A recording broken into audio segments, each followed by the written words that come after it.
आमीन। परमेश्वर बहुत भला परमेश्वर है। ऑफिस का बहुत लोगों ने गवाही दिया, संडे को छुट्टी चाहिए, संडे को, परमेश्वर संडे को भी छुट्टी दिया। इसका मतलब अगर कोई व्यक्ति आपको आता है ये बोल के संडे मेरा काम है इसलिए मैं नहीं आता, तो उसको बोलना है प्रार्थना करो हमारे चर्च में संडे छुट्टी मिला है लोगों को, तो आपको भी देगा। हालेलुया। परमेश्वर के लिए कुछ असंभव है क्या? है ना? दिल चाहिए। अब योगिता का जिंदगी का पहला जॉब है, राइट? जिंदगी का पहला जॉब है, लेकिन देखो उसका पहला जॉब होने के बाद उसके हृदय में इच्छा थी मेरा पहला जॉब होगा जैसा भी होगा लेकिन संडे छुट्टी चाहिए। आमीन। ये हृदय हमको रखना है परमेश्वर के लिए। बहुत सारे लोग परमेश्वर को सेकेंडरी रखते हैं, बाकी चीजों को पहला रखते हैं। ये अपना ब्लेसी ने भी, उसने चाहा कि मैं जॉब छोड़ देगी लेकिन संडे नहीं छोड़ेगी, परमेश्वर को प्रथम स्थान दिया। और मैं तुम लोग दोनों का आदर करते हैं डिसीजन के लिए, क्योंकि ये डिसीजन को परमेश्वर भी आदर करता है। बहुत सारे लोग सेकेंडरी रखते हैं यीशु मसीह को और इधर आके बोलते हैं मेरे को चर्च आने नहीं मिल रहा, मेरे लिए प्रार्थना करो क्योंकि मेरा जॉब है। लेकिन ये हृदय देखो, परमेश्वर मेरे को चर्च में आना है, मेरे को ऐसा जॉब दे कि मैं चर्च में आ सकूं। मेरे को वेडनेसडे प्रेयर में जाना है, मेरे को ऐसा जॉब दे कि मेरे को वेडनेसडे प्रेयर में भी आने मिले। पता है बहुत सारे लोग घर पे ही होते फिर भी नहीं आते, काम भी नहीं है कुछ, फिर भी यूं ही नहीं आते। परमेश्वर किसको आदर करेगा? ऐसे लोग का आदर करेगा कि उन लोगों का जो बहाने मारते हैं। इसीलिए बाजू वाले को बोलो बहाना करना बंद कर दो। जो शर्मा है आपका बाजू वाला समझ जाना कौन बहाना करता है। हाँ, हालेलुया। बहाना करना क्यों बंद करना है? क्योंकि ये जगह जब हम लोग 4:30 बजे यहाँ पर इकट्ठा हुए, परमेश्वर ने मेरे हृदय में डाला, बोला ये जगह वो जगह है जहाँ पर परमेश्वर वास करता है। परमेश्वर अपनी कलीसिया में होता है, आपके और मेरे मध्य में परमेश्वर है, तो यहाँ पर आना कितना जरूरी है। आमीन। और मेरे को तो बहुत अच्छा लगता है, मैं हर सोमवार से इंतजार करता हूँ कब संडे आएगा और तुम लोग को मिल सकूंगा, है ना। पिछले 2 हफ्ते से मैं काफी बिजी था, मैं बुधवार प्रार्थना में भी नहीं आ पाया, मेरे को क्षमा करे, लेकिन अभी से मैं आऊंगा। परमेश्वर को धन्यवाद है कि परमेश्वर सारे कामों को पूरा किया और परमेश्वर हर पड़ाव में हमारा साथ देता है। जिंदगी के हर पड़ाव में परमेश्वर आपके साथ है। यूसुफ को अपने भाइयों ने धोखा दिया, लेकिन यूसुफ हर समय में उस यूसुफ के साथ परमेश्वर खड़ा था। और जब इसको हम लोग सोचते हैं, मैंने एक अच्छा प्रचार सुना था जहां पर एक व्यक्ति कह रहे थे यूसुफ को जब उसके भाइयों ने गड्ढे में डाला, वो जब गड्ढे के अंदर था ना, तब भी यीशु मसीह उस गड्ढे में उसके बगल में था। जब वहां से वो पोतीफर के घर में गया, पोतीफर के घर में भी परमेश्वर उसके साथ था, वो अकेला नहीं गया। उसको जेल में डाला, जेल में भी उसके साथ परमेश्वर था, वो जेल में भी अकेला नहीं था। पता है परमेश्वर साथ रहने से क्या हुआ? उसको गड्ढे में डाला, बेचा गया, पोतीफर के घर पे गया। पोतीफर ने कहा कि जो जहां पर भी जाता है, जो भी तू काम करता है, वो सफल कैसा होता है? उसका रास्ता, क्योंकि उसके साथ हमेशा परमेश्वर होता था। जब आपके साथ परमेश्वर रहेगा ना, आपके हर काम सफल होंगे। यहोशू 1:8 में क्या कहता है? तू परमेश्वर के वचन पर मनन कर और तेरे सारे काम सफल होंगे। क्योंकि इन दोनों बच्चों ने परमेश्वर के वचन का आदर किया, परमेश्वर ने इनका आदर किया। जो परमेश्वर को प्रथम स्थान पे रखता है, हमेशा परमेश्वर के लिए तैयार रहता है, परमेश्वर उनके दरवाजों को खोलता है। अगर अब भी आपके दरवाजे नहीं खुल रहे हैं तो समझ जाना गड़बड़ कहाँ है। हमको परमेश्वर को प्रथम स्थान देना है। हालेलुया। आज सुबह मेरे को अचानक से छाती में पेन होने लगा और बहुत बहुत ज्यादा पेन होने लगा और मैं डर गया। मतलब प्रभु प्रचार कैसे करूंगा, इतना दर्द होने लग गया था। मैंने अपना ही हाथ रखा छाती पर, मैंने कहा यीशु मैं तेरे वचन पर खड़ा होता हूँ, तेरे वचन में लिखा है कि तेरे मार खाने से मुझको चंगाई मिली। और जैसे मैंने ये प्रार्थना करी, तब से लेके अब तक छाती का दर्द कौन से कोने में गया मालूम ही नहीं है। ये मेरी भी गवाही है। मैंने इंतजार नहीं किया किसी का, लेकिन मैंने उस वचन को स्वीकार किया, ग्रहण किया। यीशु तुझ तेरे वचन में वो सामर्थ है, तेरे वचन के भजन किताब में उसका वचन औषधि का काम करता है, वो एक दवाई का काम करता है। मेरे को क्रोसिन लेने का जरूरत नहीं पड़ा, मैंने मेरा हाथ रखा, मेरा हाथ ही क्रोसिन का काम कर दिया। आमीन। मतलब मेरा हाथ में ताकत नहीं है, परमेश्वर हमको ताकत देता है। तो इसीलिए आपके जीवन में जो भी चीजें चल रही गड़बड़ी की, याद रखना जिसके साथ परमेश्वर होता है ना, वो उस तकलीफ में भी ऊपर उठता है। ये यूसुफ जो है, वो जब जेल में गया, जेल में भी वो जेलर उसको ऊंचे स्थान पर रखा था। सोचो, जेल में भी जाके वो ऊंचाई पर था। आप आपके जीवन में किधर भी क्यों ना, कौन सा 1 पॉइंट 2 पॉइंट 3 पॉइंट कोई भी ऑफिस में क्यों ना, परमेश्वर ऊंचाई पर ही रखेगा। जिसके साथ परमेश्वर होता है वो हमेशा ऊंचाई पर होता है। लेकिन ये सुनने को कितना अच्छा लगता है, जिसके साथ परमेश्वर होता है वो ऊंचाई पर रहता है। लेकिन परमेश्वर किसके साथ होता है? जरूरी है ना। मैं जिंदगी में सारे बुरे काम कर रहा हूँ, हर गलत रास्तों पर चल रहा हूँ और मैं ये विश्वास करता हूँ परमेश्वर मेरे साथ है। परमेश्वर तुमको गलत काम करने के लिए मजबूर करेगा क्या? नहीं। तो हम लोग को जानना है, आज हम लोग, मैं जो वचन सिखाने वाला हूँ वो इस बारे में है कि हमको तैयार रहना है। बोलो, हमको तैयार रहना है। हर समय हमको तैयार रहना है। क्यों तैयार रहना है भाई? ऐसा क्या होने वाला है? यीशु आने वाले हैं। सभी लोग मिलकर बोले यीशु आने वाले हैं। मुझको तैयार होना है क्योंकि मेरे यीशु आने वाले हैं। आमीन। कौन ऐसा व्यक्ति है जो अपने शादी में फटा हुआ कपड़ा पहन के जाना पसंद करेगा? खुद की शादी है भाई, खुद की शादी छोड़ो, बहन लोग का शादी होता तो दुल्हन से ज्यादा दुल्हन की बहन लोग ड्रेस पहन के जाते। मेरे घर पे ज्यादा बहन लोग है, इसके लिए मेरे को मालूम है। हम लोग जब तैयारी करने का होता हम लोग कैसा तैयारी करते हैं? बेस्ट। ऑफिस में जाने का तो अभी नई नई जॉब में लेके उसको पकड़ते थोड़ा। कैसे जाते हैं ऑफिस में तैयार होके? ऐसे कुछ भी घर का कपड़ा पहन के जाते हैं? तैयार होके जाते हैं ना? क्यों जाते हैं ऐसा? क्योंकि वो स्थान अच्छा जगह है, वहां पर मेरे को तैयार होना पड़ेगा। हर चीज के लिए मैं तैयारी करता हूँ। यीशु आने वाला है, क्या उसका तैयारी हम लोग कर रहे हैं? हम लोग ऑफिस का तैयारी करता है, शाम को जब ऑफिस में होते घर पे क्या खाना बनाना है दिमाग में उसका तैयारी कर लेते कि शाम को कौन सा भाजी मेरे को पकाना है। करता नहीं करता? स्मिता आने तक की ट्रेन में मालूम पड़ जाता है भाजी में ये वाली लेंगी, वांगे को ऐसा तलूंगी और पता नहीं क्या क्या क्या। भाई तो मैंने इन्हीं दिनों में ऑमलेट बनना सीखा है। मेरा जिंदगी का पहला ऑमलेट बनाया है मैं। मेरे घर वाले को बहुत ऐसा लोग ऐसा बात पे ताली हो जाता है। जिंदगी का पहला ऑमलेट बनाया मैं, और उसके लिए मैंने तैयारी किया। क्या तैयारी किया? अंडा लेके आया।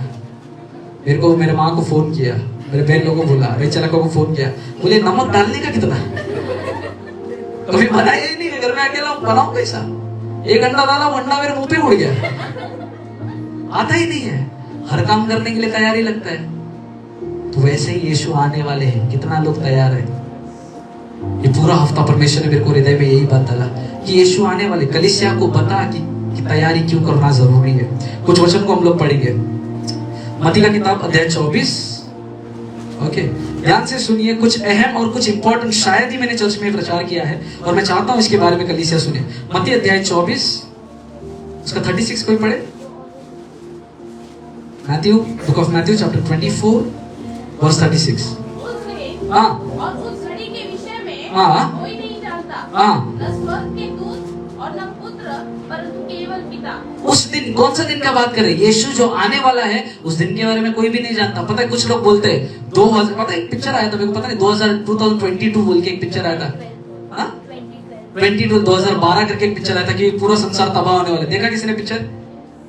एक ही लोग ने देखा। बघितला? देखा आप लोग ने? बाकी लोग नहीं देखा? पिक्चर नहीं देखते तुम लोग? अच्छा बच्चे लोग है, मैं देखता है। ओके, 2012 बोल के एक पिक्चर आया था। किसी ने ऐसा बोला था कि 2012 में पूरा संसार नष्ट होने वाला है। उसने उस पर मूवी बनाया और मूवी में क्या दिखा था? पानी। नोहा के टाइम पे कैसा पानी आ गया था, वैसे पानी से सब कुछ तबाह होने वाला है। और उसने ये दावा करके पिक्चर बनाया था कि 2012 में खत्म हो गया। मैं 2025 में खड़ा हूँ। कहाँ हो गया? कौन चप्पा? मेरे घर में पानी नहीं आ रहा है। हम लोग अभी तक नहीं, क्योंकि कोई ये बता नहीं सकता कि परमेश्वर कब आने वाला है। इसलिए कोई आके आपको ट्रेन में बोल दे कि सिस्टर आपको मालूम यीशु मसीह 2025 में जुलाई महीने में बारिश के पहले आने वाला है, तो उसको चुप कर दो और ये वचन दिखा दो। बोलो वचन ने लिखा है, किसी को भी नहीं मालूम कब आएगा। इसीलिए तो लोग तैयारी नहीं कर रहे। अगर मालूम होता यीशु मसीह कल आने वाला है तो कृपा आज से तैयारी करते बैठती। बोले कल यीशु मसीह आने वाला है ना कृपा? अच्छी बच्ची। हमको अगर पता है कल शादी है तो कितना जल्दी जल्दी तैयारी करेगा। या फंक्शन 1 महीने में है तो हम लोग कितना जल्दी जल्दी तैयारी करते हैं। जब हमको तारीख मालूम होता है तैयारी ज्यादा बढ़ जाता है। लेकिन ये एक ऐसा तैयारी है जिसके बारे में तारीख मालूम नहीं है। इसके लिए मतलब क्या है? हर दिन तैयार रहना पड़ेगा, हर दिन तैयार रहना पड़ेगा। और आज तैयारी के बारे में सीखने वाले। इसी अध्याय में वचन 42 पढ़ो, 42 पढ़ो। इसीलिए हाँ, जागते रहो, हाँ, क्योंकि तुम नहीं जानते कि तुम्हारा प्रभु किस दिन आएगा। क्योंकि तुम नहीं जानते तुम्हारा प्रभु किस दिन आएगा, इसीलिए जागते रहो। जागते रहने का मतलब परमेश्वर ने बोला सो मत, नहीं तो मालूम पड़ा रात भर उल्लू के जैसा बैठा है घर पे। नहीं, जागते रहो इसका मतलब आत्मा में तैयार रहो, क्योंकि प्रभु किस दिन आएगा किसी को नहीं मालूम। और एक वचन पढ़ो उसी में 44 पढ़ो। इसीलिए हाँ, तुम भी तैयार रहो, हाँ, क्योंकि जिस घड़ी के विषय में तुम सोचते भी नहीं हो उसी घड़ी मनुष्य का पुत्र आ जाएगा। जब भी तुम सोचता भी नहीं ना कि आज तो प्रभु आएगा ही नहीं, उसी दिन आ जाएगा। परमेश्वर सस्पेंस वाला परमेश्वर है। जब मालूम नहीं है तभी वो बोलेगा अभी मैं आता हूँ। चोर चोरी करने का टाइम पे बता के घर में आता है क्या? लेटर लिखता है सिस्टर, बोले आज तुम्हारे घर पे आऊंगा मैं, वो डायरेक्ट आ जाता है। वचन कहता है परमेश्वर भी चोर के समान आने वाला है। इसका मतलब किसी को पता नहीं हो कब आने वाला है। मैं आज क्या बताना चाह रहा हूँ आपको, हम में से बहुत लोग अपने जीवन को ऐसे ही जी रहे हैं। सोमवार गया, मंगलवार गया, बुधवार गया, कब संडे आएगा, 2 घंटा बैठेगा, वचन सुनेगा, फिर मंडे जाएगा, फिर काम करेगा, फिर वही खाना बनाएगा, फिर मंडे का संडे का इंतजार करेगा, संडे। ये रूटीन चलता ही जा रहा है अपना। लेकिन परमेश्वर का वचन बोलता है एक दिन आने वाला है जब यीशु मसीह दोबारा आने वाले हैं। यीशु मसीह धरती पे आए थे, उन्होंने अपना जान दिया, वो अभी स्वर्ग में है, लेकिन वचन कहता है वो दोबारा आने वाले हैं। कितने लोग तैयार हैं? अगर मैं आपसे पूछूं, परमेश्वर ने मेरे को बताया आज परमेश्वर रात को 8 बजे आने वाला है, कितना लोग बोलेगा मैं तैयार है, आज यीशु मसीह आएगा तो हाथ ऊपर करो। हाँ, खाली बच्चे लोग तैयार है। देखो सब बच्चे लोग तैयार है। सीखो कुछ, सीखो कुछ। हमारे हाथ नहीं उठते क्योंकि हमको मालूम है कहीं ना कहीं जीवन में कमियां हैं, हम लोग अभी तक तैयार नहीं है। लेकिन यीशु मसीह बोल रहे हैं वो कब आएगा, जब तू सोचता भी नहीं तब आ जाएगा। क्या होगा अगर यीशु आज ही आ जाए? क्या आप लोग उसके साथ स्वर्ग में लिए जाएंगे? क्या हम सभी लोग उसके साथ स्वर्ग में जाएंगे? सवाल है। तैयार रहो, बाजू लोगों बोलो तैयार रहना है। जैसा उसको बोल रहे मत्ती का 25 अध्याय भी निकाल के रखो। मत्ती अध्याय 25 पढ़ेंगे हम लोग। एक कहानी है जो सब लोग जानते हैं इस कहानी के बारे में, लेकिन फिर भी पवित्र आत्मा ने मेरे को कहा इस बारे में याद दिलाने के लिए। मैं चाहता हूँ एक वचन से कोई थोड़ा पढ़ के। स्वर्ग का राज्य हाँ 10 कुंवारियों के समान होगा जो अपनी मशालें लेकर दूल्हे से भेंट करने को निकली। उनमें से 5 मूर्ख और 5 समझदार थी। मूर्खों ने अपनी मशालें तो ली, परंतु अपने साथ तेल नहीं लिया, परंतु समझदारों ने अपनी मशालों के साथ अपनी कुपियों में तेल भी भर लिया। जब दूल्हे के आने में देर हुई तो वे सब ऊँघने लगी और सो गई। आमीन। 10 कुंवारियों के बारे में वचन कहता है, मैं जानता हूँ सभी लोग इस बात को जानते हैं। यहाँ पर 5 मूर्ख थे, 5 समझदार थे, 5 तैयारी करके बैठे थे, लेकिन 5 तैयार नहीं थे। आज हमको जांचना है मैं क्या इन 5 में आता हूँ जो तैयार है, या उन 5 में जहां पर मैं तैयार नहीं हूँ। और क्योंकि आप लोगों ने हाथ नहीं उठाया, मैं ऐसा मानता हूँ कि आप लोग अपने आप को उन 500 में देख रहे हैं जो लोग तैयार नहीं थे। उनके साथ क्या हो गया? अगर वचन पढ़ते हैं, वो लोग जब यीशु आए, जब दूल्हा आया, ये लोग भागने लगे तैयारी के लिए। हम में से कई लोग क्या होता है, क्योंकि यीशु कभी आएगा मालूम नहीं, आएगा अपना जीवन जीते जीते और तैयारी में नहीं रहते। लेकिन जिस दिन यीशु आएगा ना, तड़प तड़प के भागेंगे, क्योंकि यीशु का आना मत्ती 24 अध्याय उसमें लिखा है 44 में, किसी को भी नहीं पता वो कब आएगा। और इन 500 ने भी, क्योंकि दूल्हे को देर लग गई, ये लोग सो गए। और जब यीशु मसीह, जब दूल्हा आया, द्वार बंद कर दिया गया, वो लोग अंदर प्रवेश नहीं कर सके। क्यों नहीं कर सके? क्यों वो लोग नहीं जा सके? क्योंकि वो लोग ने तैयारी नहीं की थी। ऐसे ही यीशु का आना होने वाला एक दिन, और यीशु मसीह देखेगा। और अगर आप लोग तैयार नहीं है, आपके लिए दरवाजा बंद हो जाएगा, मेरे लिए दरवाजा बंद हो जाएगा। मैं स्वर्ग के राज्य में प्रवेश नहीं कर पाऊंगा। परमेश्वर का आना कितना निकट है। एक व्यक्ति ने, मेरे एक टीचर ने मेरे को बताया, वो कहते हैं we are in the end days of the end days. हम अंतिम दिन के भी अंतिम दिन में है। यीशु मसीह, मैं तो बोलूंगा यीशु मसीह निकल ही चुके हैं। यीशु मसीह निकल ही चुके हैं। हम लोग में से कितने लोग हैं अभी तक तो बपतिस्मा भी नहीं लिया शायद, है ना? बहुत सारे लोग हैं जो नए नए विश्वास में, अभी बहुत सारे लोग विश्वास में आए हैं। पता नहीं आपने इस बात को सुना है कि नहीं। मसीह में आना केवल मसीह पर विश्वास करना नहीं है, जीवन में तैयारी करना है, क्योंकि यीशु मसीह मेरे को लेने के लिए आने वाला है। वो आप लोग कुछ कलीसिया में ऐसे ही नहीं छोड़ेगा, वो आएगा। वचन कहता है कुछ लोग उठा लिए जाएंगे, कुछ लोग यहीं पर छूट जाएंगे। क्या होगा अगर हम लोग यहीं पर छूट गए तो? वचन कहता है महाक्लेश के दिन होंगे, भयानक जगह हो जाएगी, वो दर्द को हम लोग सह नहीं पाएंगे। इसीलिए तैयार रहो। बोलो यीशु आने वाले हैं, मुझको तैयार रहना है। इन औरतों ने पता है क्या किया? मैं सिंपल भाषा में बोलूं, ये औरत लोग आलसी औरत लोग थे। ये लोग तैयारी करने के लिए आलस किया, कंटाला किया। हम में से बहुत लोग भी संडे चर्च आने के लिए कंटाला करते हैं, वेडनेसडे प्रेयर आने के लिए कंटाला करते हैं, प्रार्थना बोलो कंटाला आता है, बाइबल पढ़ने बोलो कंटाला आता है।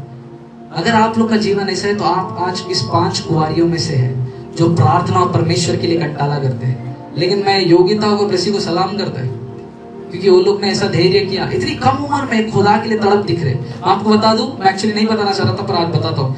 हर संडे को सुबह हमारी टीम कामोंडे की झोपड़पट्टियों में जाके बच्चों को शिक्षा देती है। मेरे को लगा ताली बजाएगा। मेहरबानी मत करो। हर सुबह अपना नींद त्याग के ये बच्चे लोग जाके, मैं जब हमारा आगे प्रार्थना होगा, मैं आप लोगों को विश्वास करता हूँ अगर टीवी आता तो अब तक दिखा दिया होता। परमेश्वर टीवी भी देगा। आमीन। वो बच्चे लोग सुबह सुबह झोपड़पट्टियों में, नालियों के बाजू में, गंदगी में, धूप में, वो लोग बच्चों को शिक्षा दे रहे हैं। आप लोग क्या करते हैं संडे सुबह को? ये मस्त सो के उठता है, आज क्या खाएंगा, वड़ा क्या डोसा, वो डिसाइड करता है। कुछ लोग हैं जो प्रभु के लिए तैयारी कर रहे हैं। क्यों? क्योंकि ये जानते हैं, मेरी टीम खास करके जानती है कि यीशु का आना निकट है। हर सैटरडे को बच्चे आते हैं वचन सीखने के लिए। आप क्या करते हैं शनिवार को? अवधूत 11-11 बजे तक मेरे साथ बैठते हैं, वचन को सीखता है। आप क्या करते हैं? ये 5 कुंवारियों के जैसा मत बनो जो तैयारी नहीं किया था। अब दिल पे हाथ रख के खुद को पूछो, क्या मैं सच में तैयार हूं? क्या यीशु आएगा तो उसके लिए मैं तैयार हूं? डू नॉट बी लेजी, आलसी मत बनो। बाहर लोगों को बोलो थोड़ा आलसी मत बनो। अच्छा, अपने जगह से उठो, अपने जगह से खड़े रहो। आलसी मत बनो बोलने के लिए थोड़ा एक्टिवनेस दिखाओ भी। हाँ, अपने आंखों को बंद करो, क्योंकि खड़ा हुआ है अपने हाथों को स्वर्ग की ओर उठाओ। हम लोग अभी तक वचन को शुरुआत नहीं किए, अभी हम लोग और वचन में पहुंचने वाले हैं। लेकिन मैंने एक वचन आपको शेयर किया है, मैं चाहता हूं उस वचन के बारे में थोड़ा सोचना शुरू कर दे। परमेश्वर मुझको उन 5 कुंवारियों जैसा नहीं बनना है, जो परमेश्वर जब दूल्हा आया तो ये लोग छूट चुके थे प्रभु, लेकिन मैं तेरे लिए तैयारी करना चाहता हूँ। कमान कोई तो प्रार्थना करना शुरू कर दे इस समय में। परमेश्वर मैं तैयारी करना चाहता हूँ, परमेश्वर मैं तैयार रहना चाहता हूँ। I want to be ready. आज मैं निर्णय लेता हूँ परमेश्वर की मैं तैयार होने वाला हूँ। आज मैं निर्णय लेता हूँ कि मैं आलसी नहीं बनूंगा। आज मैं निर्णय लेता हूँ प्रभु, जैसे ये 5 कुंवारियों ने आलसी की, ये लोग सो गए, ये लोग ने तैयारी नहीं की, मैं इनके जैसा जीवन नहीं बिताना चाहता हूँ। मैं तैयार रहना चाहता हूँ प्रभु, तेरे लिए मैं तैयार रहना चाहता हूँ। हर दिन मैं तैयार रहना चाहता हूँ प्रभु, क्योंकि मैं जानता हूँ मैं तैयारी रखूंगा, और जब तू मुझको लेने आएगा प्रभु, अगर मैं तैयार हूँ तो मैं तेरे साथ स्वर्ग में ले लिया जाऊंगा। और हम नहीं चाहते हमारी कलीसिया का कोई भी व्यक्ति नाश पाए।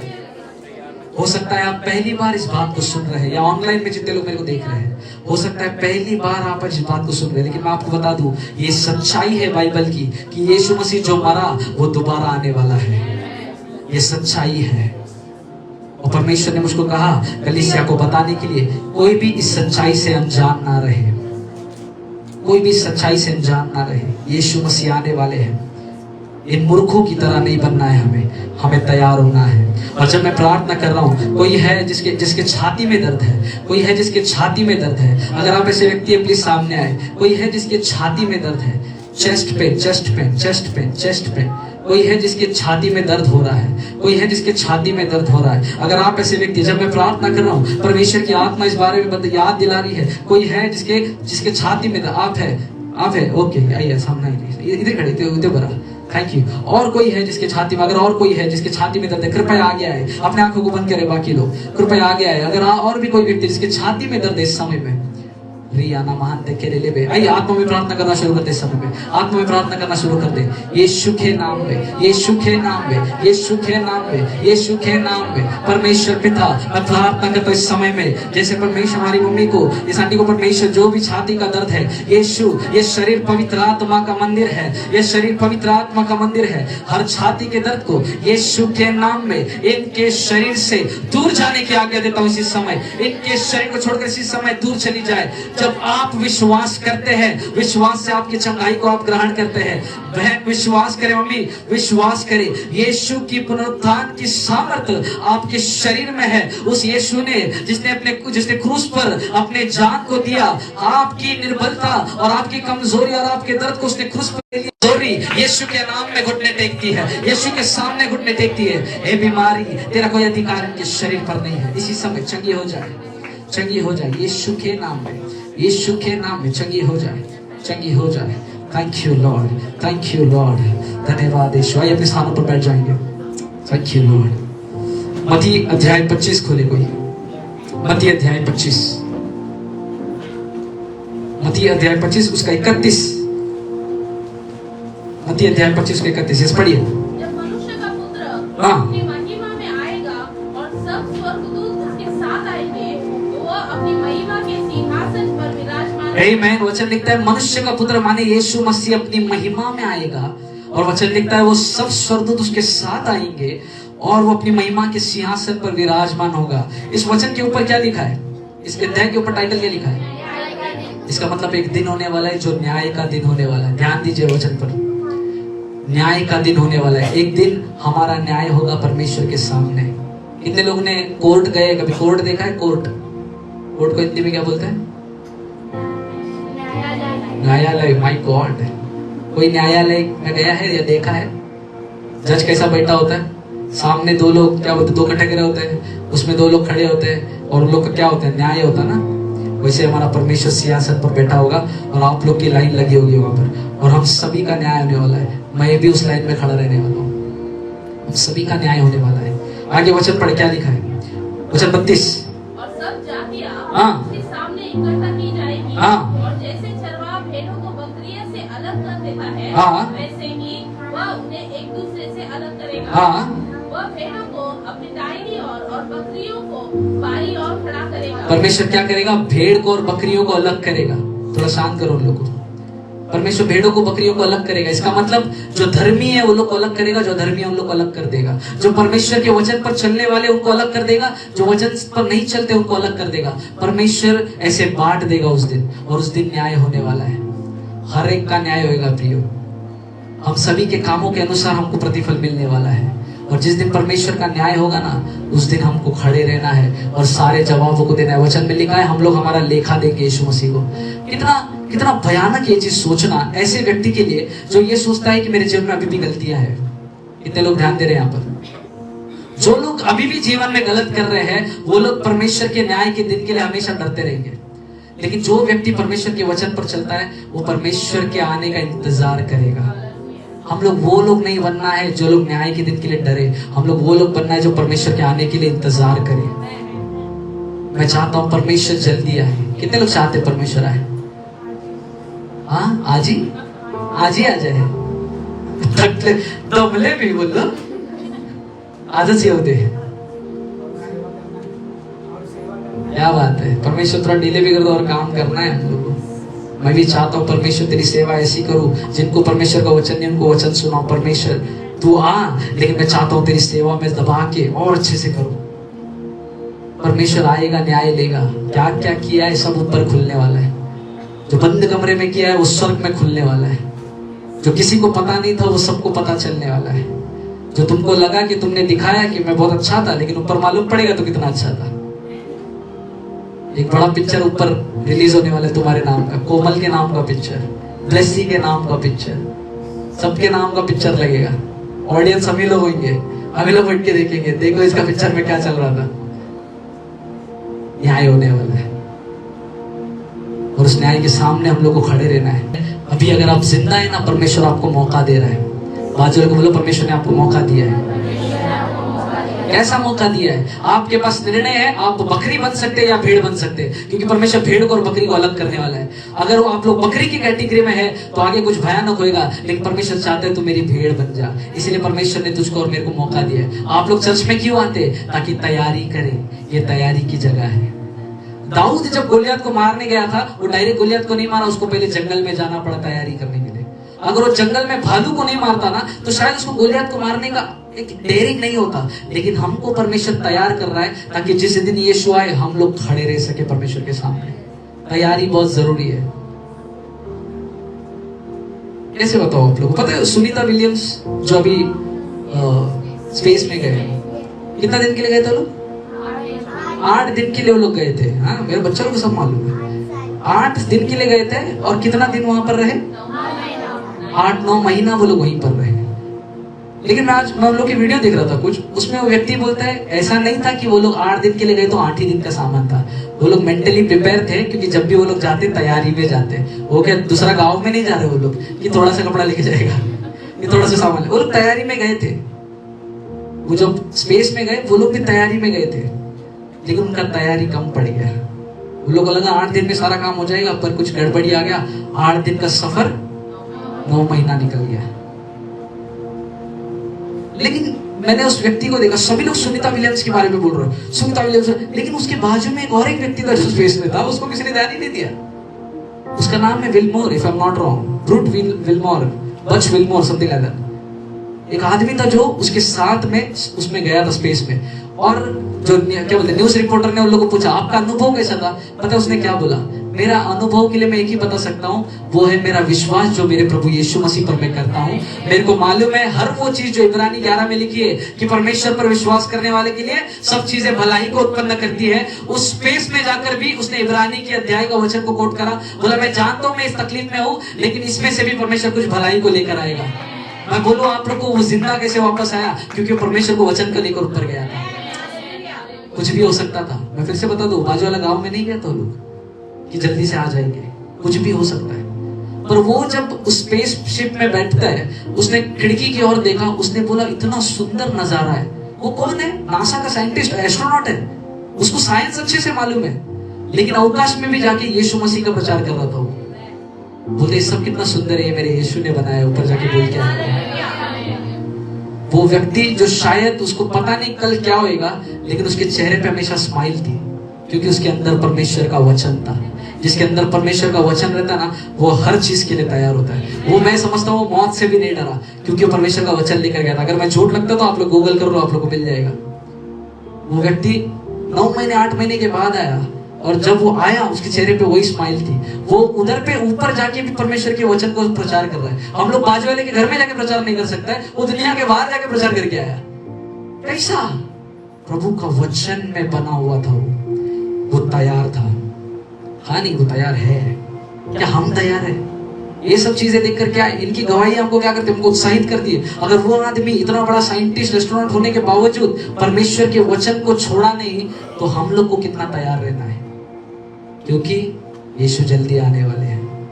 और वो पूछेगा हमको, या हम लोग एक दूसरे को सवाल है आज, क्या हम लोग तैयार है? क्योंकि यीशु मसीह आने वाले हैं। उस आदमी से जो है ना, ब्रड विल्मोर करके कुछ उसका नाम है, उससे उसका जीवन में जब मैंने देखा, मैंने बोला परमेश्वर क्या अनुग्रहकारी है। इतना बड़ा साइंटिस्ट, साइंस जानने वाला, फिर भी बोलता है पॉसिबल ही नहीं है, ये सब किसी व्यक्ति ने बनाया होगा या ऐसी एक्सप्लोजन से हुआ होगा, इसके पीछे जरूर मेरा परमेश्वर है। उसने अवकाश को देखकर बोला मेरे परमेश्वर ने बनाया। उसका विश्वास था परमेश्वर पे, वो तैयार है परमेश्वर के लिए। क्या आप और मैं तैयार है परमेश्वर के लिए? हालेलुया। 1 कुरिन्थियों 15:58 निकाले। ओके, उसके पहले मत्ती 25:34 पढ़िए। तब राजा अपनी दाहिनी ओर वालों से कहेगा, हाँ, राजा उन लोगों से कहेगा जो धर्मी है। क्या कहेगा? हे मेरे पिता के धन्य लोगों, हाँ, आओ उस राज्य के अधिकारी हो जाओ जो जगत के आदि से तुम्हारे लिए तैयार किया गया है। हालेलुया। जगत के पहले से एक जगह तैयार है। इसका मतलब वो आने का प्लानिंग बहुत पहले से ही हो चुका था। ये अभी प्लानिंग नहीं हुआ। यीशु मसीह ने अपना दिमाग बदला नहीं, पहले से ही वो जानता था कि मैं दोबारा आऊंगा, मेरे लोग के लिए जगह तैयार करने के लिए वो गया। और यहाँ पर लिखता है वो लोग क्या बोलेगा? धन्य है वो लोग, है ना? क्या लिखा है? धन्य है वो लोग। आओ परमेश्वर पर विश्वास करने वाले धन्य लोगों। क्या परमेश्वर जब आएगा हमको देखकर वो ये बात बोल सकते हैं, क्या धन्य है तू, आजा परमेश्वर के राज्य के लिए? क्या वो बोल सकते? क्या हम लोग आज भेड़ की कैटेगरी में है या बकरियों की कैटेगरी में है? आगे वचन से मैं आपको बताने वाला हूं। उससे पहले निकालिए 1 कुरिन्थियों 15:58। 1 कुरिन्थियों 15:58। 1 कुरिन्थियंस। हाँ, इसलिए हे मेरे प्रिय भाइयों, हाँ, दृढ़ और अटल रहो, हाँ, और प्रभु के काम में सर्वदा बढ़ते जाओ, हाँ, क्योंकि ये जानते हो कि तुम्हारा परिश्रम प्रभु में व्यर्थ नहीं है। क्योंकि ये जानते हो कि तुम्हारा परिश्रम प्रभु में व्यर्थ नहीं है। कृपया इधर पे आके साउंड सेटअप करते हैं ना आप, वो आपका एफर्ट्स वेस्ट नहीं गया है, क्योंकि परमेश्वर आज जब न्याय के दिन पे देखेगा तूने कितना परिश्रम किया है।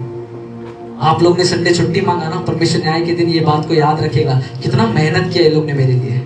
वो सबके कामों को देखेगा कि जो मेहनत आप परमेश्वर के राज्य के लिए करते हैं। सिस्टर थर्सडे जाता है प्रेयर में, परमेश्वर वाहवाही देगा आपको। हर प्रार्थना में राहुल तू रहता है, परमेश्वर बोलेगा तूने मेहनत किया, तेरा मेहनत वेस्ट नहीं होएगा। परिश्रम जो आप परमेश्वर में करते हो वो कभी वेस्ट नहीं होता है। उन लोगों को बोलता है धन्य लोग। ये कौन लोग हैं जिनको परमेश्वर धन्य बोलेगा? जो परमेश्वर के लिए मेहनत करते हैं। अपने चाहिए तो आंखों को बंद कर लो और अब 2 मिनट के लिए अपने दिमाग में सोचो, क्या मैं परमेश्वर के लिए किसी भी तरीके की परिश्रम को कर रहा हूँ? क्या मैं परमेश्वर के राज्य को बढ़ाने के लिए कोई भी काम कर रहा हूँ? क्या मैं सच में परमेश्वर के लिए तैयार हो रहा हूँ? क्या सच में मेरा जीवन को जब परमेश्वर देखेगा ये बोलेगा कि हे मेरे पिता के धन्य लोगों आओ? क्या परमेश्वर यीशु मसीह इस बात को मेरे लिए बोल सकेगा? जो परिश्रम करते, वचन कहता है उनका परिश्रम परमेश्वर में कभी भी व्यर्थ नहीं है। प्रभु के काम में सर्वदा बढ़ते जाओ, क्योंकि यह जानते हो कि तुम्हारा परिश्रम प्रभु में व्यर्थ नहीं है। जितने लोगों ने परमेश्वर के राज्य के लिए जो मेहनत कर रहे हैं ना, आपको परिश्रम व्यर्थ नहीं है। और मैं धन्यवाद करता हूँ, अगर मैं परमेश्वर की सेवा करता हूँ, मैं जानता हूँ जो मैं कर रहा हूँ वो व्यर्थ नहीं होने वाला है। जिस दिन यीशु मसीह आने वाला है, मेरा न्याय होगा और मेरे को बोलेगा धन्य है सागर, जब मेरे पिता का जो बच्चा है, तूने मेरी सेवा करी, तू धन्य है, तूने मेहनत करी, आजा मेरे पास। और यीशु मुझको अपना लेगा। अगर आप भी चाहते यीशु आपको अपनाए, परमेश्वर के लिए परिश्रम करते हो क्या? अवधूत करणार का है? परिश्रम करणार का परमेश्वरासाठी? ये जो 5 कुंवारियों के बारे में हमने पढ़ा ना, वो लोग आलसी थे, मेहनत करना नहीं जानते थे, इसलिए छूट गए। लेकिन जो परिश्रम करते परमेश्वर में, वो छूटे नहीं जाएंगे, परमेश्वर उनको जरूर लेकर जाएगा, उनके लिए दरवाजा खुला जाएगा। कलीसिया में जब भी आता है ना चर्च में, तो केवल बैठने के लिए मत आओ, परमेश्वर के राज्य में बढ़ने के लिए आओ, क्योंकि वचन में क्या लिखा है? इसलिए है मेरे प्रिय भाइयों, दृढ़ और अटल रहो और प्रभु के काम में सर्वदा बढ़ते जाओ। किसके काम में? ऑफिस के काम में बढ़ रहा है, अच्छी बात है, लेकिन प्रभु के काम में बढ़ेगा, वो परिश्रम व्यर्थ नहीं होगा। ऑफिस में कितना भी तू काम कर ले, घर में कितना भी तू काम कर ले, इसका मतलब ये नहीं है कि घर में काम नहीं करने का। मैं तो कल से मालूम पड़ा बांडी वर्त तो छोड़ दिया, बोला पाल्तू ने बोला है। नहीं, आपका परिश्रम ये व्यर्थ हो सकता है, लेकिन परमेश्वर में किया हुआ काम कभी व्यर्थ नहीं होता है। अगर आप चाहते हैं परमेश्वर आपको अपने पास ले, परमेश्वर के लिए परिश्रम करो, उसके कामों के लिए परिश्रम करो, कलीसिया में आगे बढ़ो, प्रार्थनाओं में आगे बढ़ो। क्यों? क्योंकि यीशु जल्दी आने वाले हैं और वो न्याय करने वाला है। कितने लोगों को समझ रहे हैं? कितने लोगों को अच्छा लग रहा है? बोलो हालेलुया, आमीन। मत्ती 16:24 पढ़िए कोई, मत्ती अध्याय 16 वचन 24। अभी अगर मेरे को परमेश्वर चाहता है कि परमेश्वर के पास में जाओ, अगर ये मेरी इच्छा है, तो मेरे को परमेश्वर के साथ चलना पड़ेगा। और परमेश्वर में चलने का मतलब क्या है? मत्ती अध्याय 16 वचन 24। हाँ, यीशु ने अपने चेलों से कहा, यदि कोई मेरे पीछे आना चाहे, अपने आप का इनकार करे और अपना क्रूस उठाए। अगर आप परमेश्वर के पीछे, अभी क्योंकि आपने सुना, अगर आपने अभी निर्णय लिया कि मैं परमेश्वर के कामों में बढ़ूंगा, परमेश्वर के पीछे चलूंगा, परमेश्वर के पीछे चलने का अर्थ क्या है? वचन कहता है, वो व्यक्ति जो परमेश्वर के पीछे आना चाहे, अपने आप का इनकार करे। बोलो, अपने आप का इनकार करे। अभी अपने आप का इनकार करने का मतलब क्या है? मतलब मेरी इच्छा नहीं प्रभु, तेरी इच्छा पूरी हो। मैं जीवन में मेरी इच्छाओं को पूरी करने के लिए, मेरी अभिलाषाओं को पूरी करने के लिए नहीं, तेरी चीजों को पूरी करने के लिए मैं मेरे जीवन को बिताऊं। इसका मतलब मैं अपने आप का इनकार कर रहा हूं। अगर आप अपने आप का इनकार कर सकते हैं, तो आप यीशु के पीछे चल सकते हैं। कितने लोग तैयार है अपने आप का इनकार करने के लिए? अब से मेरे को देखने के लिए हाथ मत उठाओ। अगर परमेश्वर के पीछे चलना है, मतलब है हमको अपने आप को त्यागना पड़ेगा, इनकार करना पड़ेगा। Deny yourself. और दूसरा बात लिखा है, और अपना क्रूस उठाए। यीशु मसीह जब लोगों ने उस क्रूस पर चढ़ाने के लिए लेकर जा रहे थे, यीशु मसीह का क्रूस उसके कंधे पर था। पता है, उस समय में जब क्रूस लेकर जाते थे, इसका मतलब क्या है? अभी इसका कहानी खत्म होने वाला है, मतलब ये अभी मरने वाला है। वचन क्या कहता है? अपना क्रूस उठा। इसका मतलब तू अपने आप के लिए मर गया है, तू मेरे लिए जिंदा होने वाला है, तू मेरे लिए चलना है। हर दिन मुझको अपना क्रूस उठाना है। इसका मतलब मेरी अभिलाषाओं को मेरे को मारना है, मेरी शरीर की इच्छा, मेरी जो जीवन की इच्छा, उसको मेरे को मारना है और परमेश्वर के लिए जीना है। परमेश्वर के पीछे चलने का अर्थ है हर दिन क्रूस को उठाना है। क्रूस उठाना खाने का काम नहीं है। यीशु मसीह ने जब क्रूस, कितने लोगों ने पिक्चर देखा है? आपको उस पिक्चर से समझ आएगा। क्रूस उठाना वो कोई हल्का बात नहीं था, यीशु मसीह के लिए काफी असंभव था। देखो, ये ध्यान से सुनो इस बात को। यीशु मसीह के लिए कितना आसान था। वो ये बोल सकता था, ये बहुत भारी है क्रूस, मेरे को उसको नहीं उठाना है, छोड़ के चला जा सकता था कि नहीं? जीवन बच जाता था कि नहीं? लेकिन यीशु मसीह ने क्या बोला? मेरी नहीं परंतु पिता की इच्छा पूरी हो। इसीलिए उसने क्रूस उठाया। आपको क्यों क्रूस उठाना है? ताकि हमारी नहीं लेकिन परमेश्वर की इच्छा हो। इसीलिए उस क्रूस को उठाकर चलना पड़ेगा, हमको तैयार रहना पड़ेगा, क्योंकि यीशु जल्दी आने वाले हैं। क्या हम लोग आज तैयार है कलीसिया? Denying yourself means surrender your life to Jesus, to sacrifice your selfish desires and fulfill God's desires to follow Jesus, sacrificing comfort to follow Jesus, forgiving others to follow Jesus। बहुत मुश्किल काम है। दूसरों को क्षमा करना पड़ेगा, जिनको क्षमा कर भी नहीं सकते उनको भी क्षमा करना पड़ेगा। जिन पर गुस्सा आता है, मन देखते ही मारने का मन करता है, उनको भी क्षमा करना पड़ेगा। क्रूस उठाना आसान नहीं है, लेकिन जो क्रूस उठाएगा अनंत काल का जीवन में वही जा पाएगा। इसलिए वचन में कहता है, मेरे पीछे चलने का अर्थ अपना क्रूस उठा। क्या आज कलीसिया अपना क्रूस उठाने के लिए तैयार है? क्या आप और मैं अपना क्रूस उठाने के लिए तैयार है? क्रूस उठाने का मतलब अपने आप की अपनी इच्छाओं को मारना पड़ेगा। यीशु ने अपनी इच्छाओं को मारा। पता, यीशु मसीह जब क्रूस पर थे, उन्होंने कहा मुझे प्यास लगी है। शरीर का पानी खत्म हो चुका था, लहू निकल चुका था। उसने कहा मुझे पानी चाहिए। एक इच्छा हुई, उसकी वो इच्छा भी पूरी नहीं हुई। हम लोग जब परमेश्वर के पीछे चलते, हो सकता है कई बार हमारी इच्छा पूरी नहीं होगी, लेकिन फिर भी अंत तक विश्वास योग्य रहना है, क्योंकि यीशु जल्दी आने वाले हैं। और अगर मैं मेरा क्रूस उठाकर नहीं चल रहा हूं तो वो देखेगा, वो भेड़ को अलग करेगा, बकरी को अलग करेगा। और अगर मैं बकरी में हूं तो जलती हुई आग में डाला जाऊंगा, जिसको कहते हैं नरक की आग। वहां पर जो व्यक्ति जाता है वो मरता नहीं है, वो जीवित रहता है, लेकिन हर सेकंड मरता ही रहता है। हम लोग बच्चे लोगों को भी सिखाते हैं गलती मत करो तो दंड आएगा, लेकिन हम भूल जाते हैं कि हम गलती करते तो ऊपर से भी दंड आएगा।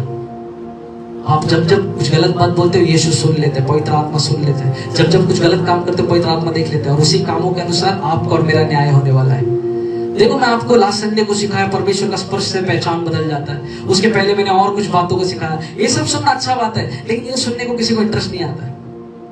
परमेश्वर का आने के बारे में सुनने के लिए किसी को अच्छा नहीं लगता है। क्यों? कभी आएगा किसको मालूम। वचन भी बोलता है किधर मालूम कभी आएगा, तो जी लेता हूं। मैंने लास्ट टाइम भी बताया, पाप क्या करता है, उस कोढ़ की बीमारी के जैसा है, थोड़ा सा आता है पता नहीं चलता है, लेकिन कब अपने जीवन का नाश कर देते बोल नहीं सकते है। आज आपको लगता होगा यीशु आने को और देर है, और पाप में रह लेता हूँ, और इस चीज जीवन को ऐसे ही बिता लेता हूँ, बिना प्रार्थना के जीवन बिता लेता हूँ, बिना बाइबल पढ़े जीवन बिता लेता हूँ। ये क्या करेगा? धीरे धीरे आपके शरीर में कोढ़ का बीमारी को फैला देगा, और अंत में नरक की आग में जाएंगे। लेकिन मैं विश्वास करता हूँ हम लोग अभी से तैयार होने वाले हैं। आपका आमीन में दम नहीं था, ठीक है। एक गीत है जो मैंने कुछ सालों पहले सीखा था, मैं समझता हूँ आपको गीत पता होगा। वो कहता है, I have decided to follow Jesus. I have decided to follow Jesus. I have decided to follow Jesus. No turning back, no turning back. यीशु के पीछे मैं तो चलूंगा, यीशु के पीछे मैं तो चलूंगा, ना लौटूंगा ना लौटूंगा। यीशु के पीछे चलने का अर्थ क्या है? अपना क्रूस उठाकर चलो और पीछे मत मुड़ के देखो। अपनी पुरानी जिंदगी को जिसको छोड़ा उसके पीछे मत जाओं। परमेश्वर ने तुझको अलग किया है। क्यों अलग किया? क्योंकि परमेश्वर आने वाले हैं, तुझको और मुझको लेने वाले हैं। लेकिन एक सवाल है आज कलीसिया के ऊपर कि क्या हम तैयार हैं? मरकुस 8:38 पढ़िएगा, मरकुस की किताब 8:38। बहुत कुछ है बताने के लिए, लेकिन हमारे पास समय नहीं है। कुछ वचनों को बताकर मैं आपको समझाने की कोशिश करूंगा। Markus book of Mark chapter 8 verse 38। जो कोई इस व्यभिचारी हाँ। और पापी जाति के बीच मुझसे और मेरी बातों से लजाएगा, हाँ। मनुष्य का पुत्र भी जब वह पवित्र दूतों के साथ अपने पिता की महिमा सहित आएगा तब उससे भी लजाएगा। परमेश्वर का क्या वचन कहता है? वो उन लोगों से भी मुकर जाएगा। कौन से लोग से वो मुकर जाएगा? जो लोग ने यीशु को स्वीकार नहीं किया। वचन कहता है जो कोई इस व्यभिचारी और पापी जाति के बीच मुझसे और मेरी बातों से लजाएगा, मेरे वचन पर चलने से लजाएगा, मेरे पीछे चलने से जो शर्माएगा, जो मुझको अपनाएगा नहीं, उन लोग के लिए बोल रहे हैं। अगर आप परमेश्वर को अपनाए नहीं, वचन कहता है स्वर्ग में परमेश्वर भी हमको नहीं अपनाएगा। इसीलिए इस धरती पर परमेश्वर ने हमको मौका दिया है कि हम परमेश्वर के वचन को स्वीकार करें। जो कोई परमेश्वर को स्वीकार करता है उसका उद्धार होएगा। और परमेश्वर का धन्यवाद हो, परमेश्वर ने हमारा उद्धार किया है। हम पर दंड की आज्ञा नहीं होने वाली है। हम परमेश्वर के साथ उस अनंत काल के जीवन में जाने वाले हैं। हालेलुया। कोई तो उत्साहित हो जाए। हम परमेश्वर के साथ उस अनंत काल के जीवन में दाखिल होने वाले हैं, क्योंकि मैंने परमेश्वर को अपना लिया है, क्योंकि मैं अपने क्रूस को उठाकर चल रहा हूँ। मत्ती 16 उसका 27 पढ़िए। मत्ती 16:27। Matti 16:27। Book of Matthew chapter 16 verse 27। मनुष्य का पुत्र हाँ। अपने स्वर्गदूतों के साथ हाँ। अपने पिता की महिमा में आएगा। मनुष्य का पुत्र अपने स्वर्गदूतों के साथ अपने पिता की महिमा में आएगा और क्या करेगा? और उस समय हाँ। वो हर एक को उसके कामों के अनुसार प्रतिफल देगा। हर एक को उसके कामों के अनुसार प्रतिफल देगा। वो देखेगा किसका काम कैसा है। पता है कैसे देखेगा वो?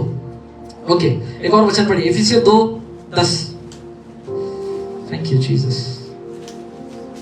इफिसियों 2:10 पढ़े। क्योंकि हम हाँ। उसके बनाए हुए हैं हाँ। और मसीह यीशु में उन भले कामों के लिए सृजे गए हैं, हाँ। जिन्हें परमेश्वर ने पहले से हमारे करने के लिए तैयार किया। मतलब परमेश्वर ने हमको क्यों सृजा है? भले काम करने के लिए। बोलो, भले काम करने के लिए। अब ये कौन से काम है? क्योंकि वचन में लिखा है, मत्ती हमने 16:27 पढ़ा, लिखा है सभी को अपने कामों के अनुसार प्रतिफल मिलेगा। तो भी आपको पता चलना पड़ेगा आपका काम क्या है, क्योंकि आपके काम के अनुसार आपको प्रतिफल मिलने वाला है। तो आपका काम क्या है, मैं आपको बताने वाला हूँ कुछ किन लोगों को परमेश्वर अपनाने वाले। ध्यान से सुनिए, ये आपके जीवन का बहुत ही इंपॉर्टेंट चीज है जो आपको समझना है, अपने हृदय में इस वचन को उतारिए। ये कौन से लोग होंगे जिनको परमेश्वर अपनाएगा और कौन से लोग हैं जो यहाँ पर छूटने वाले हैं। मत्ती ओके, उसके पहले मरकुस 12:30, मरकुस की किताब अध्याय 12:30। मैं बता रहा हूँ ये कौन से भले काम है हमको करना है, क्योंकि भले कामों के अनुसार प्रतिफल मिलने वाला है। हमारा न्याय उन कामों के अनुसार होने वाला है। तो कौन से काम की बात परमेश्वर कर रहे हैं? मरकुस 12:30। और तू अपने प्रभु परमेश्वर से हाँ। अपने सारे मन से और अपने सारे प्राण से हाँ। और अपनी सारी बुद्धि से हाँ। और अपनी सारी शक्ति से प्रेम रखना। हालेलुया। पहला काम को क्या करना? परमेश्वर किनको अपनाएगा? जो लोग अपने सारे मन, अपने सारे प्राण, अपनी सारी आत्मा से परमेश्वर को प्रेम करते हैं, ऐसे लोग को परमेश्वर अपने साथ लेकर जाएगा। परमेश्वर इस धरती पर प्रेमियों को ढूंढने आने वाला है। परमेश्वर देखने वाले कौन से लोग इस धरती पर जो मुझसे प्रेम करते हैं, और ऐसे प्रेम करने वाले लोगों को परमेश्वर अपने साथ स्वर्ग में लेने वाले हैं।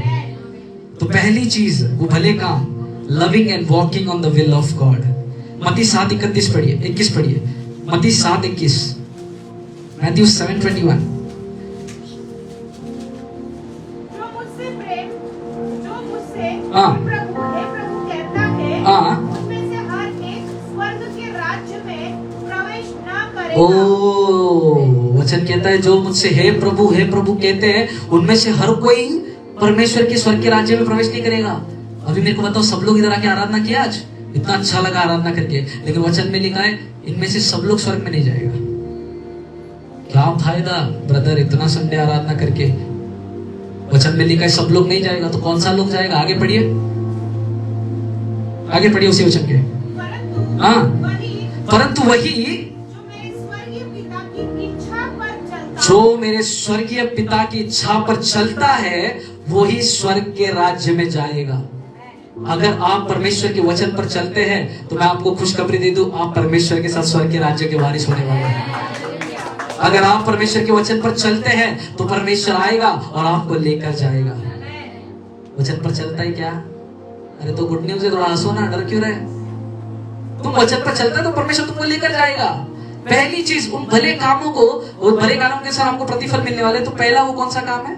हमको परमेश्वर पर विश्वास करना है, हमको परमेश्वर पर प्रेम करना है, हमको पिता की इच्छा पर चलना है। पहला यूहन्ना अध्याय 2 उसका 23 से 25 पढ़े। पहला यूहन्ना अध्याय 2 23 से 25। पहला यूहन्ना अध्याय 2 1 John chapter 2 23 to 25। जो कोई पुत्र का इनकार करता है हाँ। उसके पास पिता भी नहीं। हाँ। जो पुत्र को मान लेता है उसके पास पिता भी है। हाँ।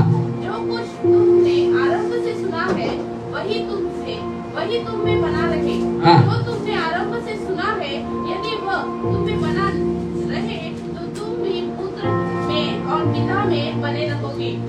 और जिसकी उसने हमसे प्रतिज्ञा की वह अनंत जीवन है। हालेलुया। मैं आपके लिए दोबारा पढ़ रहा हूँ, ध्यान से सुनिए वचन पर। वचन 24 कहता है जो कुछ तुमने आरंभ से सुना है। आप लोग ने क्या सुना है आरंभ से? आपने इस वचन को सुना है। चाहे थर्सडे आते हो, वेडनेसडे आते हो, संडे आते हो, आपने शुरुआत से इस वचन को सुना है। जिसने इस वचन को सुना है वही वचन तुम में बना रहे। बोलो मुझ में बना रहे। वचन कहता मत्ती की किताब में, मैं तुझ में बना रहूं और तू मुझ में बना रहे तो जो चाहो मैं मांगो मेरे लिए हो जाएगा। इसका मतलब परमेश्वर अगर हम में बना रहे तो कुछ हमको हासिल होता है। और क्या हासिल होता है? वचन कहता है आराम से सुना वही तुम में बना रहे जो तुमने आराम से सुना। यदि वह तुम में बना रहे तो तुम भी पुत्र में और पिता में बने रहोगे। और जिसकी उसने मतलब परमेश्वर ने हमसे प्रतिज्ञा की। परमेश्वर ने हमसे क्या प्रतिज्ञा की? उसने हमको अनंत जीवन देने का वादा किया है। और जो परमेश्वर में बने रहते हैं अनंत जीवन उसका है। परमेश्वर आने वाला है, वो देखेगा कौन तैयार है।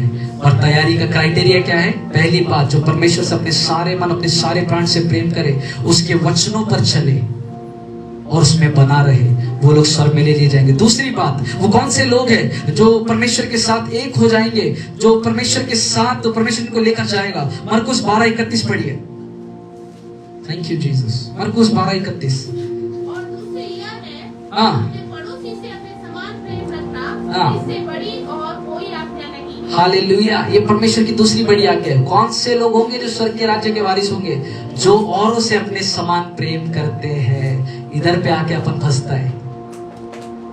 चर्च वाले से प्रेम करने बोलो परमेश्वर में करेगा, लेकिन ऐसे लोग से जो लोग मेरे को दुश्मनी करते उनसे मैं कैसे प्रेम कर सकता हूँ? लेकिन जो लोग, those people who love and serve others will be taken in heaven.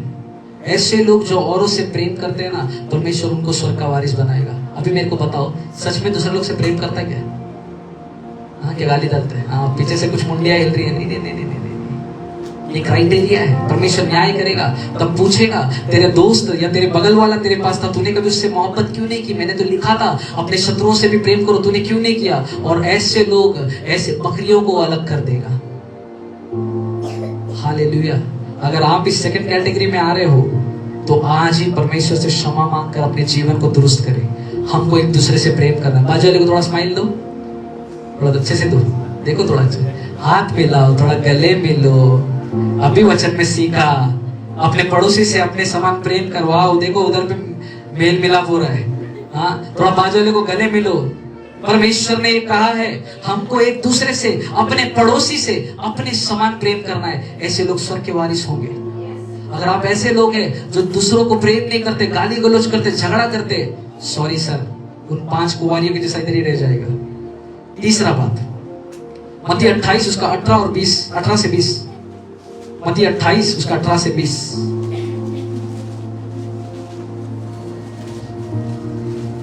पढ़िए कोई, मत्ती 28 उसका 18 से 20। मेरे पास समय कम है।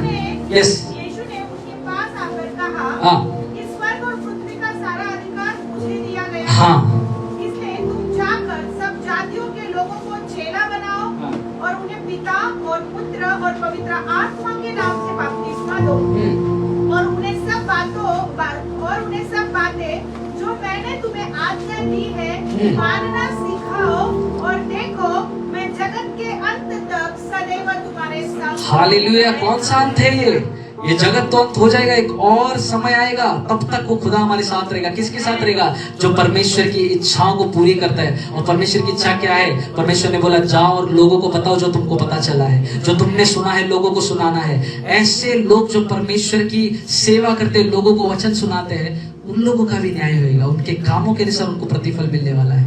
कितना दुख का बात है, इतने साल से मसीह में एक व्यक्ति को भी वचन नहीं बताया। कितने लोग ऐसे हैं जो अब तक किसी को वचन नहीं बता पाए? ईमानदारी से हाथ ऊपर करो, अब तक नहीं बता पाया। कोई दिक्कत नहीं, कोई दिक्कत नहीं, मैं नहीं देखता ऐसा, ठीक है? अब तक किसी को वचन नहीं सुना, हाथ थोड़ा ऊपर करो ना, हाथ थोड़ा ऊपर करो। अब तक किसी, अरे बिंदास करो, अब तक किसी को भी वचन नहीं सुनाया मैं, ऐसे लोग हाथ ऊपर करो। सब लोग सुनाया? नहीं नहीं नहीं नहीं नहीं, नॉन बिलीवर, बिलीवर्स को तो सुना है। अन्य जाति को जाके, जिसको परमेश्वर के बारे में कोई खबर नहीं, ऐसे लोग को कितने लोग ने वचन सुनाया है? नहीं सुनाया। ऐसे लोग हाथ ऊपर करो। यीशु के नाम में जितने हाथ ऊपर खड़े, मैं प्रार्थना करता हूँ ये हाथ दोबारा हाथ खड़े नहीं होंगे। आप लोग जाओगे और यीशु का सुसमाचार का प्रचार करोगे। आप लोग को लोग, ऐसे लोग जोड़ता जाएगा जो लोग रुके होंगे कि मेरे को बता, जब वो लोग तकलीफ बताएंगे आप उनको जाकर परमेश्वर का सुसमाचार दोगे। और वचन में लिखा है ये परमेश्वर की आज्ञा, ये आपको करना है, क्योंकि परमेश्वर आएगा अपने कामों के अनुसार प्रतिफल देगा। और वो देखेगा जो मैंने काम दिया है वो इन लोग ने किया कि नहीं। अगर किया है तो तुम भेड़ की कैटेगरी में आओगे, नहीं तो बकरियों की कैटेगरी में आओगे। हालेलुया। ये भले काम के बारे में मैंने बताया, आखिरी बात बता के खत्म कर रहा हूं। अगर ये भला है तो वो कौन से लोग हैं जो स्वर्ग के वारिस नहीं होंगे? हाँ, ये बताओ हमको। ये तो ठीक है, कौन लोग हैं जो स्वर्ग में नहीं जाएगा? यूहन्ना 3:36 पढ़िए, यूहन्ना 3:36 पढ़िए। ये कौन से लोग हैं जिससे, जो परमेश्वर अपेक्षा करते हैं कि ऐसा नहीं रहे? ये कौन से लोग हैं? Yuhanna 3:36, book of John chapter 3 verse 36।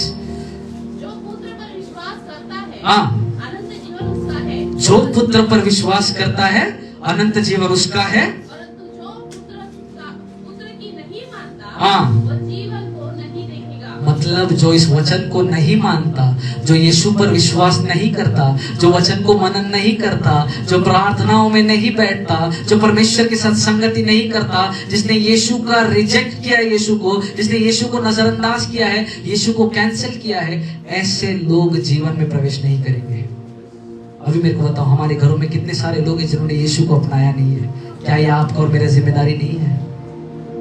क्योंकि यीशु मसीह जल्दी आने वाले हैं और न्याय होने वाला है। उस न्याय के सामने हमारा पूरा परिवार खड़ा होने वाला है और यीशु देखेगा ऐसे लोग जो यीशु पर विश्वास नहीं करते, उन लोग को अलग किया जाएगा।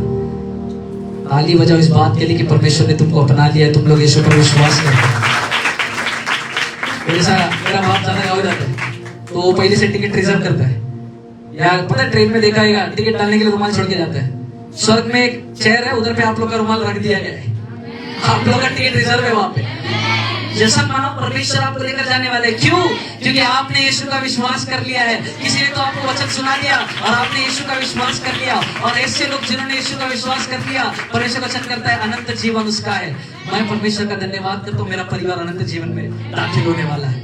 मैं परमेश्वर का धन्यवाद करता हूँ। ये 30-35 और सारे छोटे छोटे बच्चे बैठे, ये लोग ने यीशु को स्वीकार कर लिया, ये लोग अनंत जीवन के वारिस होने वाले हैं। लेकिन वो लोग जो यीशु पर विश्वास नहीं करते, वो जीवन में प्रवेश नहीं कर पाएंगे। Those who reject God, those who reject His love, वो लोग परमेश्वर के उस अनंत जीवन में वारिस नहीं होंगे। दूसरी बात जल्दी बताकर समाप्त करो। मत्ती की किताब 25 अध्याय 41 से 46 पढ़िए। Book of Matthew chapter 25 verse 41 onwards. Matti 25 उसका 41। यस। तब वो बाई और बालों से कहेगा, हाँ। हे शापित लोगों, हाँ। मेरे सामने से हाँ। उस अनंत आग में चले जाओ जो शैतान और उसके दूतों के लिए तैयार की गई है। हाँ। क्योंकि मैं भूखा था और तुमने मुझे खाने को नहीं दिया। हाँ। मैं प्यासा था और तुमने मुझे पानी नहीं पिलाया। मैं परदेसी था और तुमने मुझे अपने घर में नहीं ठहराया। मैं नंगा था और तुमने मुझे कपड़े नहीं पहनाए। मैं बीमार और बंदीगृह में था और तुमने मेरी सुनी न ली। वचन 44 आगे पढ़े। तब वे उत्तर देंगे, हे प्रभु, हमने तुझे कब भूखा या प्यासा या परदेसी या नंगा या बीमार या बंदीगृह में देखा और तेरी सेवा टहल नहीं की। वचन 45 लिखता है, तब वो उन्हें उत्तर देगा, मैं तुमसे सच कहता हूँ कि तुमने जो इन छोटे से छोटों में से किसी के साथ नहीं किया, वो मेरे साथ भी नहीं किया। और ऐसे लोग भी नरक की आग में डाले जाएंगे। ये कौन से लोग होंगे? जो दूसरों की सेवा नहीं करते, जो दूसरों की बदनामी करते हैं, जो दूसरों का अच्छा नहीं सोचते, जो दूसरों की मदद नहीं करते। वो लोग भी उस न्याय के सामने खड़े होंगे। क्योंकि वचन में लिखा है, वचन 41, तब वो भाई और वालों से क्या कहेगा? शापित लोगों, मेरे सामने से उस अनंत आग में चले जाओ। उस आग में डाला जाएगा जिन्होंने लोगों की मदद नहीं की। हमें परमेश्वर की सेवा करनी है, हमें लोगों के साथ भी प्रेम में रहना है। ऐसे लोग जो लोगों से प्रेम नहीं करते, जो अपने जीवन के द्वारा यीशु को नहीं दिखाते, वो लोग भी उस अनंत जीवन में हकदार नहीं होंगे, वारिस नहीं होंगे। तीसरी और आखिरी बात, 1 कुरिन्थियों अध्याय 6 वचन 9 से 11 पढ़िए। 1 कुरिन्थियों अध्याय 6, 1 कुरिन्थियों चैप्टर 6 वर्स 9 ऑनवर्ड्स। क्या तुम नहीं जानते? हाँ। अन्यायी लोग जो दूसरों का न्याय नहीं करते, अन्यायी लोग परमेश्वर के राज्य के वारिस नहीं होंगे। हाँ। ना वेश्यागामी, ना मूर्ति पूजक, ना परस्त्रीगामी, लुच्चे, पुरुषगामी, न चोर, लोभी, पियक्कड़, गाली देने वाले, ना अंधेर करने वाले, ये सभी लोग परमेश्वर के राज्य के वारिस नहीं होंगे। अपने आप को इन वचनों में देखो। क्या आप इन वचनों में अपने आप को देख पा रहे हो? क्या आप ऐसे लोग हो जो अन्याय करते हो? क्या आप ऐसे लोग हो जो संसार में मूर्ति पूजा में हो? क्या आप ऐसे लोग हो जो गंदे काम करते हो? क्या आप लोभी हो? क्या आपने किसी की चोरी की? क्या आप पियक्कड़ हो? क्या आप गाली देने वाले, बुरी बातें बोलने वाले हो? क्या किसी के जीवन में अंधेर करने वाले, किसी के जीवन को तबाह करने वाले हो? अगर आप ऐसे लोग हो, वचन कहता है ये लोग स्वर्ग के राज्य के वारिस नहीं होंगे। कितने लोगों को समझ रहा है? बोलो हालेलुया। मैं आपको क्या समझने की कोशिश कर रहा हूँ? यीशु आने वाले हैं और कुछ लोग हैं जो स्वर्ग में ले लिए जाएंगे, कुछ लोग नहीं रहेंगे। हमको तैयारी में रहना है। सबसे बुरा बात पता है क्या है? इन दिनों में तो मैं ज्यादा देखता हूँ, ज्यादा सुन रहा हूँ, लोग एक दूसरे की बुराइयां करते हैं। मैं परमेश्वर का धन्यवाद करता हूँ हमारी कलीसिया के लिए। हमारी कलीसिया में ऐसे कोई नहीं है जो लोगों की बुराई करते हैं। मैं आपको बहुत प्रेम करता हूँ क्योंकि आप लोग परमेश्वर के वचन पर चल रहे हो, और जो परमेश्वर के वचन पर चलता है वो अनंत काल के जीवन में जाने वाला है। हमारी कलीसिया परमेश्वर जब आएगा उसके साथ स्वर्ग में जाने वाली है। हमारी कलीसिया का एक भी आदमी नहीं छूटने वाला है। हमारी कलीसिया का एक भी आदमी नहीं छूटने वाला है। मेरे लिए बहुत सौभाग्य की बात है कि मैं आप लोग को लीड करता हूँ। ये मेरे लिए आदर की बात है कि मेरी कलीसिया में आप जैसे लोग हैं।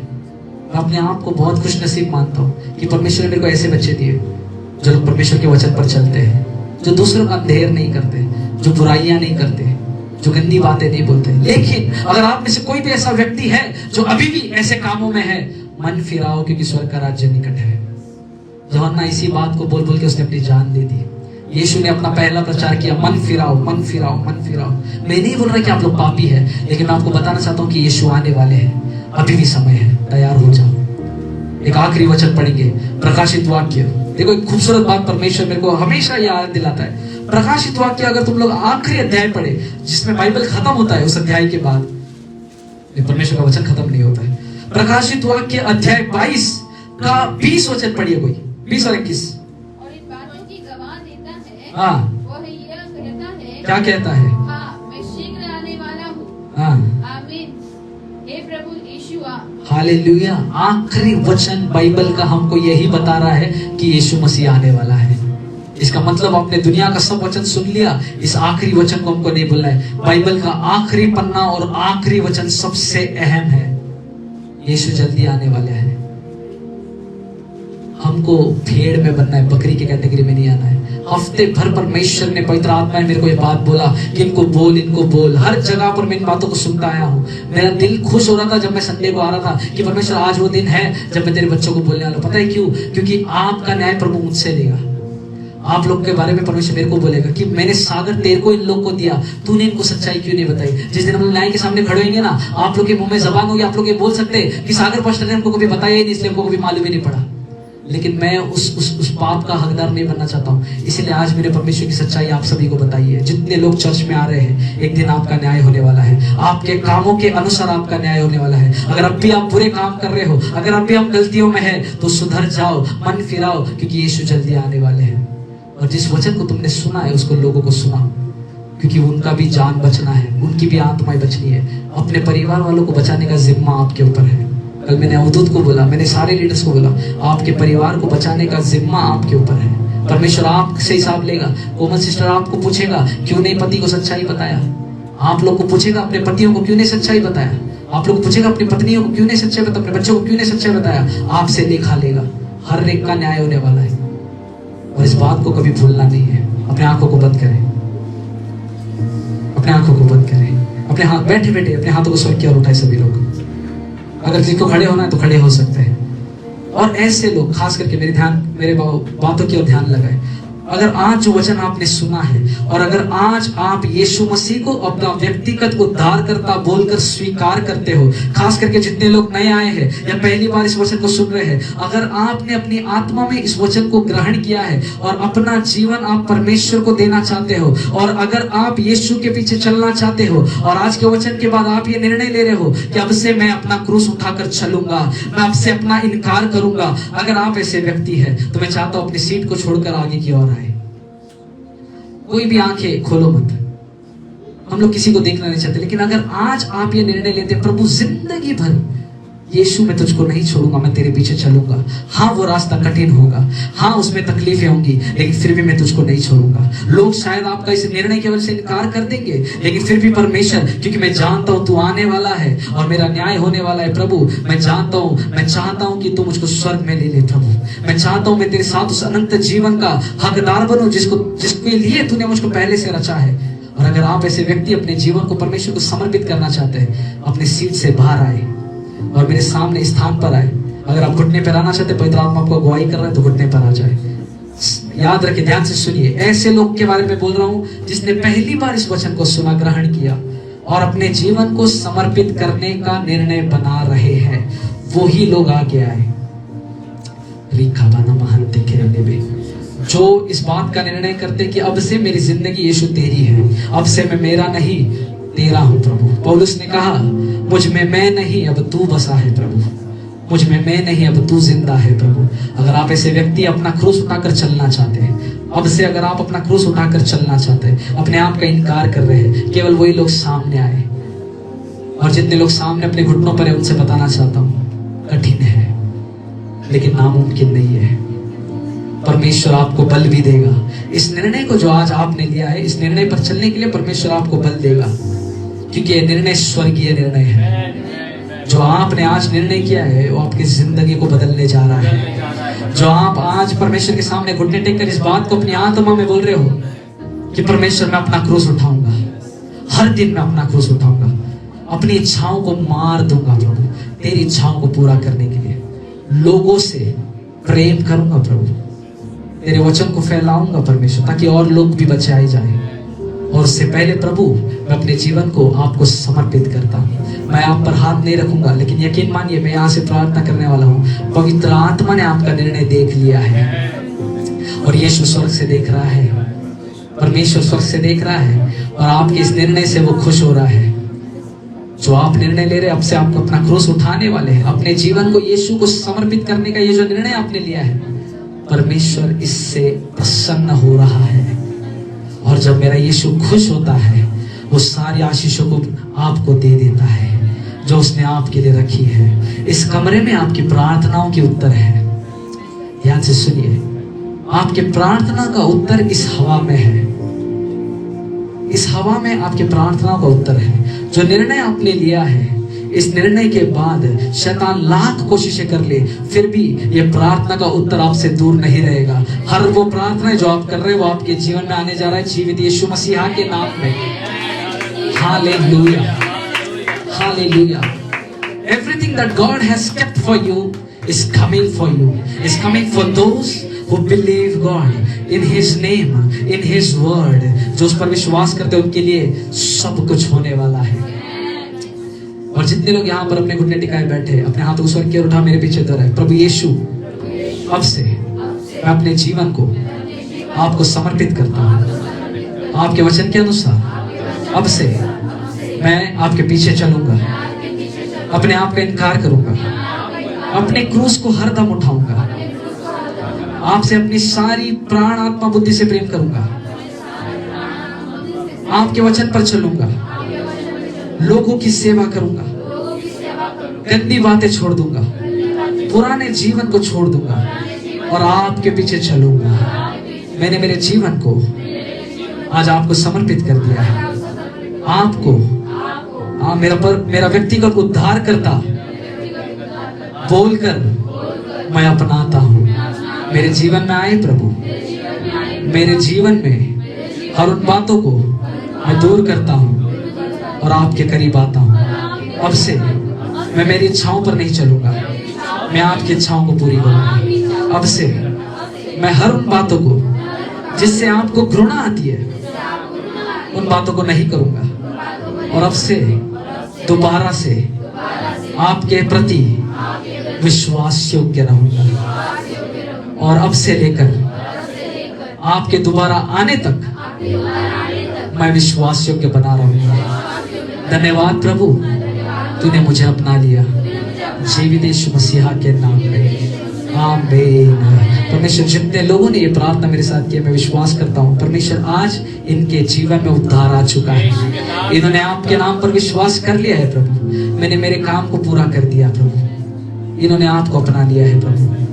अब परमेश्वर आप पवित्र आत्मा इनकी सहायता करें, इस निर्णय को शैतान चोरी ना कर सके प्रभु। आज सभी को परमेश्वर तू आदर कर रहा है, मैं विश्वास करता हूँ, क्योंकि आप आने वाले हैं और हमारी कलीसिया तैयार रहना चाहती है प्रभु।